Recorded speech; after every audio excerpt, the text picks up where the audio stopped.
രാത്രിയിൽ സ്വപ്നത്തിൽ വീഴുന്നത് നിങ്ങൾ സ്വപ്നം കണ്ടിട്ടുണ്ട്. പക്ഷേ വീണതിന് ശേഷം നിങ്ങൾ ആരെങ്കിലും ആശുപത്രിയിലേക്ക് എടുത്ത് ഓടുന്നതോ ആശുപത്രിയിലെ ഓപ്പറേഷൻ തിയേറ്ററിൽ പച്ച വസ്ത്രമണിഞ്ഞ ഡോക്ടർമാരുടെയും നഴ്സുമാരുടെയും നടുവിൽ നിൽക്കുന്നതോ നിങ്ങൾ സ്വപ്നം കണ്ടിട്ടില്ല. എന്തുകൊണ്ടാണിത്? എന്തുകൊണ്ടാണ് എന്നുള്ളതാണ് മനഃശാസ്ത്രപരമായി ഈ വിഷയം ചർച്ച ചെയ്യുന്നത്. മൈൻഡ് കോണ്ടൂർസ് എന്ന എൻ്റെ യൂട്യൂബ് ചാനലിലേക്ക് സ്വാഗതം. എൻ്റെ പേര് മുഷ്താഖ് അലി. ഞാൻ കൗൺസിലിംഗ് സൈക്കോളജിസ്റ്റാണ്. നമ്മുടെ മനസ്സിന് സമ്മർദ്ദം താങ്ങാനുള്ള ഒരു കഴിവ് കുറവാണ്. വല്ലാതെ സമ്മർദ്ദങ്ങൾ വരുമ്പോൾ മനസ്സ് ആ സമ്മർദ്ദങ്ങളെ പുറത്തു വിടുന്ന രീതികൾക്കാണ് മനസ്സിൻ്റെ പ്രതിരോധ തന്ത്രങ്ങൾ അഥവാ ഡിഫൻസ് മെക്കാനിസംസ് എന്ന് വിളിക്കുന്നത്. ശാരീരികമായും നമ്മൾ ചിലപ്പോൾ പ്രതിരോധിക്കാറുണ്ട്. നമുക്ക് നമ്മുടെ സുരക്ഷ അപകടത്തിലാകുന്ന സമയത്ത് നമ്മൾ വാക്കുകൊണ്ടോ പ്രവൃത്തി കൊണ്ടോ കായികമായോ ഒക്കെ നമ്മൾ പ്രതിരോധം തീർക്കാറുണ്ട്. മനസ്സിൻ്റെ സുരക്ഷ അപകടത്തിലാകുന്ന സമയത്ത് തന്നെയാണ് മനസ്സും പ്രതിരോധ മാർഗങ്ങൾ സ്വീകരിക്കുന്നത്. ഇനി ഒരാൾ പാമ്പ് കടിച്ചു, സ്വപ്നം കണ്ടു, ഞെട്ടി ഉണർന്നു. വീഴുന്നത് സ്വപ്നം കണ്ടു, നേരത്തെ പറഞ്ഞ പോലെ ഞെട്ടി ഉണർന്നു. എന്തുകൊണ്ടാണ്? മനസ്സ് സമ്മർദ്ദം നിറഞ്ഞു. അപ്പോൾ നിങ്ങളുടെ മനസ്സ് നിങ്ങളെ ഉണർത്തുകയാണ്. ഇതേപോലെ തന്നെയാണ് ഒരുപാട് ഡിഫൻസ് മെക്കാനിസംസ് മനസ്സ് കാണിക്കുന്നത്. ചില ഉദാഹരണങ്ങൾ വ്യക്തമാക്കാം. നാളെ പരീക്ഷയുള്ള ഒരു കുട്ടിക്ക് ഇന്ന് രാത്രി ഒരു പക്ഷേ വയറുവേദന തോന്നാം, തലവേദന തോന്നാം. അത് നാളെ സംഭവിക്കാവുന്ന പരീക്ഷയിൽ തോറ്റുപോയാൽ വീട്ടിൽ നിന്ന് കിട്ടുന്ന ശിക്ഷയോർത്ത് അവൻ്റെ മനസ്സ് സമ്മർദ്ദമുണ്ടാക്കുമ്പോൾ അതിൽ നിന്ന് രക്ഷപ്പെടാൻ വേണ്ടി അവൻ്റെ ശരീരം അവന് തോന്നിപ്പിക്കുന്ന വയറുവേദനയാണ്. ഇതിൻ്റെ പേരാണ് എസ്കേപ്പിസം, രക്ഷപ്പെടൽ. മറ്റൊരു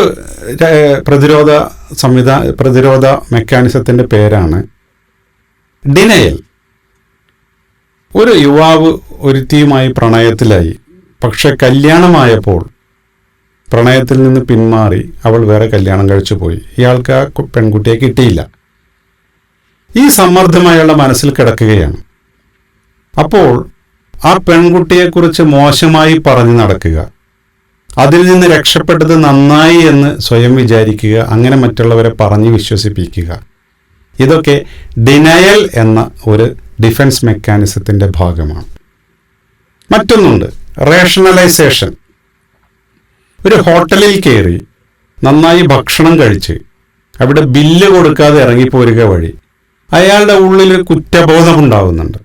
ഈ കുറ്റബോധം അയാൾക്ക് ഒരു സമ്മർദ്ദം സൃഷ്ടിക്കുന്നുണ്ട്. ഈ കുറ്റബോധത്തിൽ നിന്ന് രക്ഷപ്പെടാൻ വേണ്ടി താൻ ചെയ്ത ഈ പ്രവൃത്തിയെ യുക്തീകരിക്കുന്ന പണിയാണ് റേഷണലൈസേഷൻ. ഈ ഹോട്ടലുകാരൊക്കെ മായം നിറഞ്ഞ ഭക്ഷണങ്ങളാണ് നൽകുന്നത്, കഴുത്തറുപ്പൻ ബില്ലാണ് വാങ്ങുന്നത്, പിന്നെ ഞാനൊരാൾ അയാൾക്ക് ബില്ല് കൊടുത്തില്ലെങ്കിൽ ഒരു കുഴപ്പവുമില്ല എന്നുള്ള രീതിയിലുള്ള റാഷണലൈസേഷൻ ചെയ്യുകയാണ്. കഷ്ടപ്പാട് നിറഞ്ഞ ജീവിതം നയിക്കുമ്പോഴൊക്കെ എപ്പോഴും മനസ്സിൽ സമ്മർദ്ദമുണ്ടാവുമ്പോൾ ആ സമ്മർദ്ദത്തിൽ നിന്ന് രക്ഷപ്പെടാൻ വേണ്ടി ദിവാസ്വപ്നങ്ങൾ കാണുന്നതും ഒരു ഡിഫൻസ് മെക്കാനിസമാണ്. ഫാന്റസി. ഞാൻ നാളെ കോടീശ്വരനാവും, വലിയ വീട് വയ്ക്കും, വലിയ വാഹനങ്ങൾ വാങ്ങും, ഒരുപാട് ആളുകളെ സഹായിക്കുമെന്നൊക്കെ സ്വയം ദിവാസ്വപ്നം കണ്ട് അത്രയും സമയം മനസ്സിൻ്റെ സമ്മർദ്ദം അകറ്റുന്ന ഈ ഒരു ഡിഫൻസ് മെക്കാനിസത്തിൻ്റെ പേരാണ് ഫാന്റസി. മറ്റൊരു ഡിഫൻസ് മെക്കാനിസത്തിൻ്റെ പേരാണ് പ്രൊജക്ഷൻ. ഒരു ഉദാഹരണത്തിന്, എനിക്ക് വിശക്കുന്നു, ഞാനൊരു മീറ്റിംഗ് അറ്റൻഡ് ചെയ്തുകൊണ്ടിരിക്കുകയാണെങ്കിൽ അല്ലെങ്കിൽ ഒരു ക്ലാസ് അറ്റൻഡ് ചെയ്തുകൊണ്ടിരിക്കുകയാണ്, എനിക്ക് വിശക്കുന്നു. പക്ഷെ എനിക്ക് വിശക്കുന്നു എന്ന് അവിടെ പരസ്യമായി പറയാൻ ഞാൻ ഭയപ്പെടുന്നു. അത് മനസ്സിന് സമ്മർദ്ദമുണ്ടാകുന്നു. അപ്പോൾ ഞാൻ സാർ ഇദ്ദേഹത്തിന് വിശക്കുന്നു എന്ന് പറയുന്നു എന്ന് മറ്റൊരാളിൽ ആരോപിക്കപ്പെടുന്ന ഈ ജോലിക്കാണ് പ്രൊജക്ഷൻ എന്ന് പറയാൻ. അത് മറ്റൊരാളുടെ ആരോപിക്കപ്പെട്ടതിലൂടെ ഇയാളുടെ കാര്യം നടത്തുന്നതാണ് പ്രൊജക്ഷൻ. ഇനി മറ്റൊരു ഡിഫൻസ് മെക്കാനിസത്തിൻ്റെ പേരാണ് സെലക്റ്റീവ് ഫോർഗെറ്റ്ഫുൾനെസ്. അതായത് ആർക്കെങ്കിലും കാശ് കൊടുക്കാനുണ്ടെങ്കിൽ അത് മറക്കും, ആരിൽ നിന്നെങ്കിലും കാശ് കിട്ടാനുണ്ടെങ്കിൽ അത് ഓർക്കും. കാരണം കാശ് കൊടുക്കാനുണ്ടാവുക എന്നുള്ളത് മനസ്സിൽ സമ്മർദ്ദം സൃഷ്ടിക്കുന്ന ഒരു കാര്യമാണ്. ആ സമ്മർദ്ദത്തിൽ നിന്ന് രക്ഷപ്പെടാൻ വേണ്ടി മനസ്സ് അത് മറക്കാൻ പ്രേരിപ്പിക്കുകയാണ് യഥാർത്ഥത്തിൽ ചെയ്യുന്നത്. ഇനി വേറെ ഒരു ഡിഫൻസ് മെക്കാനിസം ഉണ്ട്, വേറെ 1-2 ഡിഫൻസ് മെക്കാനിസം ഉണ്ട്. അത് പോസിറ്റീവാണ്. റിയാക്ഷൻ ഫോർമേഷൻ എന്ന് പറയും, പ്രതികരണ രൂപീകരണം.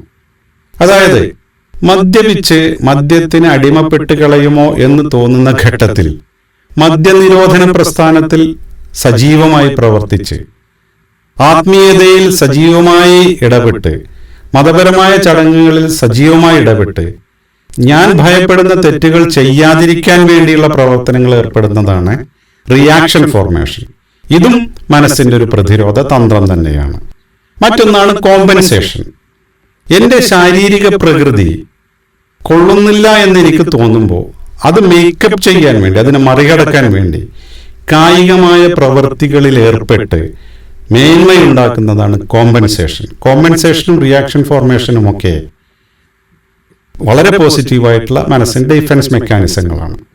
ഇതോടുകൂടി ചേർത്ത് പറയുന്ന ഒരു പഴഞ്ചൊല്ല് ഓർമ്മിപ്പിക്കുകയാണ്. കള്ളനെ നമ്പിയാലും കൊള്ളനെ നമ്പരുതെന്ന് മലയാളികളുടെ ഇടയിൽ ഒരു ചൊല്ലുണ്ട്. എന്നുകൊണ്ടാണത്? കൊള്ളൻ എന്നുള്ളത് എനിക്ക് സ്വതവേ ഉയരക്കുറവുണ്ട് എന്നുള്ള ഒരു തോന്നലിൽ നിന്ന് സമൂഹത്തിൽ മുന്നിട്ട് നിൽക്കാൻ വേണ്ടി അവർ പല സൂത്രങ്ങളും പ്രയോഗിക്കുകയും പല രീതിയിലും മറ്റുള്ളവരെ വീഴ്ത്താനും ശ്രമിക്കുന്നതാണ് ഈ ഒരു പഴഞ്ചൊല്ലിലേക്ക് എത്തിക്കുന്നത്. ഇതും മനസ്സിന്റെ ഒരു പ്രതിരോധ തന്ത്രമാണ്. ഒട്ടനവധം പ്രതിരോധ തന്ത്രങ്ങളുണ്ട്.